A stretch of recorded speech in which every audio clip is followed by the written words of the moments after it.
So the Taino communities, they were the first ones who met any Europeans, not counting the people in what's now Canada, who met the Vikings, Viking explorers. There was a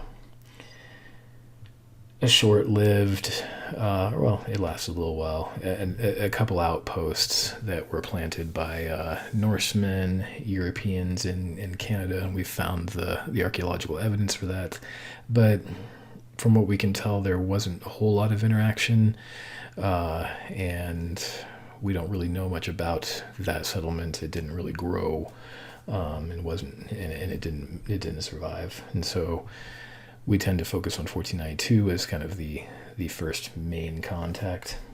And so Christopher Columbus, I won't talk too much about him. Basically, he was how to put this? He was kind of the equivalent of like a reality TV star.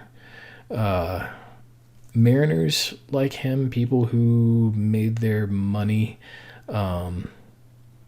or made their living from long distance trade over the seas and the oceans, they tended to be minor celebrities, and Columbus was one of those. And he had a crazy idea that he could just sail straight west and make it to Asia.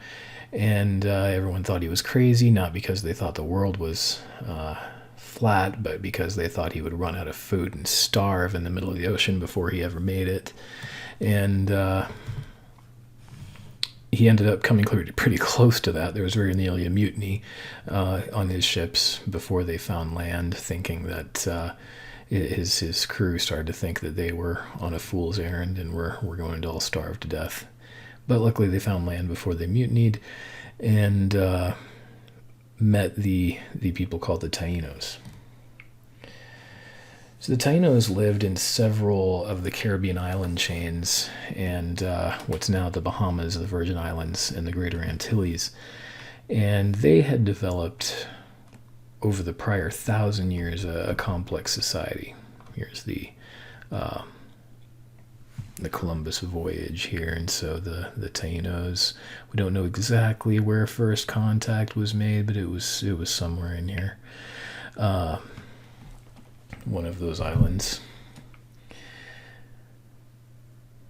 The Taino towns were pretty substantial. They would number up to a few thousand people. They would have, kind of like some of the natives we talked about in Unit 1, they had ball courts where they played a kind of cross of what to us would look like lacrosse and basketball kind of combination.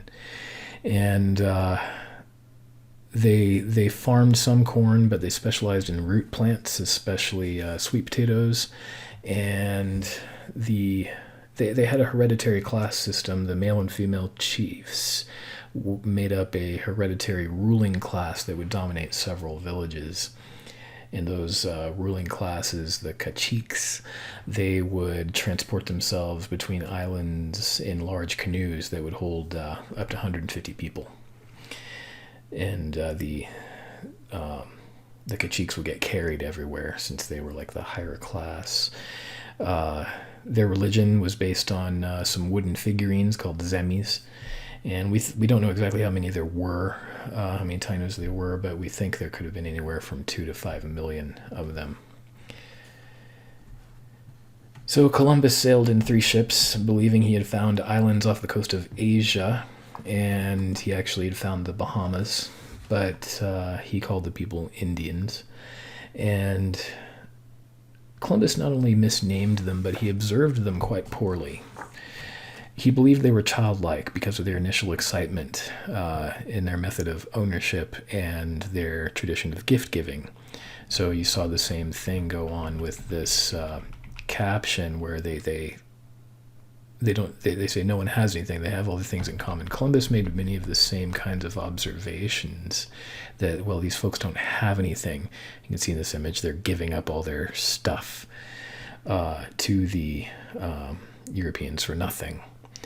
And that really wasn't the case. They probably thought they were engaging in a reciprocal action. So what Columbus didn't realize is when the Taínos gave everything they had, which is what he called it, the Taínos were probably expecting that this initial activity they were engaging in of welcoming Columbus and giving him gifts was going to pay off in the future. That was how their relationships with foreigners worked. You were nice to foreigners, and someday they would be nice to you. It's that reciprocity concept. And so you give to strangers now, and they'll become your friend, and then you'll get gifts from them later. Columbus took note of what he experienced and interpreted it differently than that. And he snatched up a few of the Taínos and sailed back to Spain, where he was hailed a hero. Columbus returned the following year, ready to colonize the Caribbean, similarly to how Spain had colonized the Canary Islands and the Azores, these islands over here off the coast of Africa and a little bit into the Atlantic. The Spanish had colonized those successfully. They weren't inhabited islands, but the Spanish didn't really... Columbus looked at the Taínos and figured, they don't actually own this land. They're giving everything they have, so I guess they're giving us our land too, is kind of how he interpreted it. And so he came back with a much bigger expedition, and he had a plan, and that plan was to use the Taínos to mine for gold and work on sugar plantations. Sugar had been fairly successful in the Azores and Canary Islands. So that ended up not working well. The Taínos died in large numbers due to a combination of disease, overwork, and violence. Again, imagine you're dealing with coronavirus, and at the same time someone's making you work 15 hours a day in really hard, hot labor, and if you don't work, you're going to be shot. That was essentially what was happening to them. So within 30 years, there was a massive die-off of the Taínos in those islands. Out of a couple million of them that may have existed, there were about 30,000 left after 30 years by the 1520s. The Spanish copied that process that Columbus did across the Caribbean and replicated what happened on their primary outpost of Hispaniola, which was their major colony that the Spanish developed. And they met more natives here, and that same process that we talked about earlier took place.